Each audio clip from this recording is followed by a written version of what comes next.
कुछ आवाजें तेज नहीं होती। वे आती हैं धीरे धीरे, फर्श की दरारों से, लकड़ी की अलमारी के पीछे से, या दीवार पर रखे पुराने घड़ी के भीतर से, जो अब बंद तो होती है पर किसी पुराने वक्त को अब भी जीती रहती है। रमेश और प्रीति दिल्ली के बाहरी हिस्से में शिफ्ट हुए थे। एक नया इलाका, थोड़ा शांत, थोड़ा अलग, जैसा कि हर मिडिल क्लास परिवार चाहता है जब वे अपनी छोटी सी बचत से एक नई शुरुआत करना चाहते हैं। उनकी 8 साल की बेटी सिया को नए घर में सब अच्छा लगा। खिड़कियां बड़ी थीं, कमरे हवादार थे और सामने एक बगीचा था जहां दोपहर को नींबू की महक आती थी। पर घर में एक चीज ऐसी थी जो वहां की बाकी हर चीज से पुरानी, भारी और अलग-अलग लगती थी। एक पुराना गोल फ्रेम वाला लकड़ी का अलार्म क्लॉक खिनक जो घर में पहले से रखा था। मकान मालिक ने रमेश को वो घड़ी देते हुए कहा था, ये अब नहीं चलती, लेकिन इसे हटाना मत, इसमें वक्त नहीं, खामोशी बंद है। रमेश ने हंसकर बात उड़ा दी। प्रीति ने वो घड़ी अलमारी के ऊपर रख दी, कहते हुए, पुरानी चीजें स्टाइलिश लगती हैं। शुरुआत में सब अच्छा था।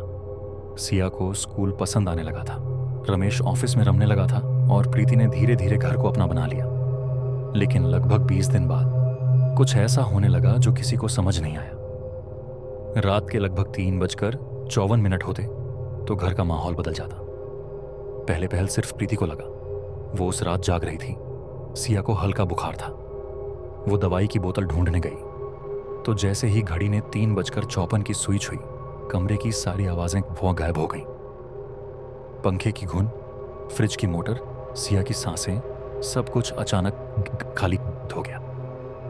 इतना खाली जैसे घर ने सांस लेना छोड़ दिया हो। और उससे भी ज्यादा डरावनी बात यह थी, कमरे की दीवार पर लगी परछाई अब भी हिल रही थी, जबकि कमरे में कुछ हिल नहीं रहा था। अगली सुबह प्रीति ने खुद को समझाया, थक गई हूं, सोचा कुछ ज्यादा।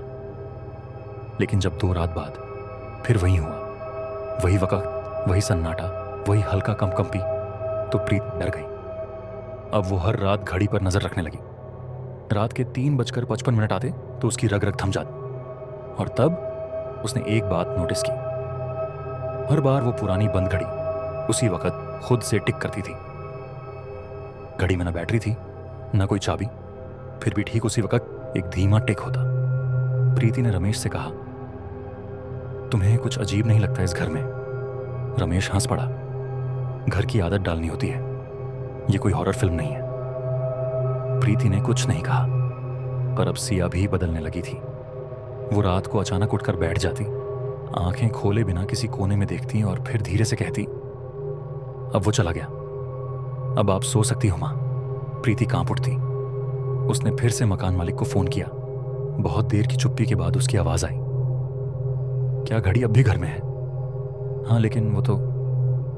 घड़ी मत हटाना, और अगर 4 मिनट की खामोशी शुरू हो जाए तो बस शांत रहना, क्योंकि वो सुनता है और उसे पसंद नहीं कि कोई उसकी सुनवाई में आवाज करे। वो कौन है? प्रीति की आवाज डरी हुई थी, जिसका आखिरी वक्त 4 मिनट का था, पर वो 4 मिनट पूरे नहीं हुए, तो अब वो उन्हें रोज पूरा करता है। अब हर रात 3:54 से 4:58 तक घर एक सुनवाई कक्ष बन जाता। दीवारों पर अक्स हिलते नहीं थे, बस बदल जाते थे। घड़ी बंद होते हुए भी उस वक्त अपनी सुइयां हिलाती। और एक रात जब रमेश ने कैमरा लगाकर सच्चाई जाननी चाहिए, तो कैमरे में एक और चेहरा रिकॉर्ड हुआ। ना प्रीति का, ना सिया का, ना रमेश का। वो एक झुकी हुई आकृति थी जो उस घड़ी को देख रही थी और धीरे धीरे मुस्कुरा रही थी। कैमरे की फुटेज उस वक्त करप्ट हो गई और सिया ने अगले दिन कहा, मां वो आज खुश नहीं था, पापा ने उसकी खामोशी में आवाज कर दी। उस रात रमेश को तेज बुखार हो गया।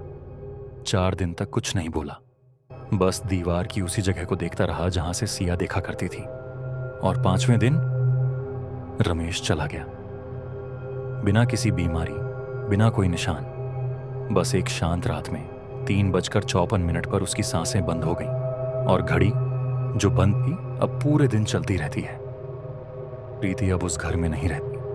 वो और सिया किसी और शहर चले गए हैं, पर आज भी हर रात 3:56 पर प्रीति की नींद खुल जाती है। वो मोबाइल की स्क्रीन देखती है और धीरे से तकिए के नीचे छुपा देती है, क्योंकि उसे डर है कहीं स्क्रीन में कोई और चेहरा ना दिख जाए। अब वो जान चुकी है कुछ वक्त खाली नहीं होता, कुछ वक्त अपने भीतर कुछ बंद किए होता है। और 4 मिनट की खामोशी अब सिर्फ एक वक्त नहीं, एक जिंदा स्मृति है जो हर नए घर में घड़ी की शक्ल में लौटती है।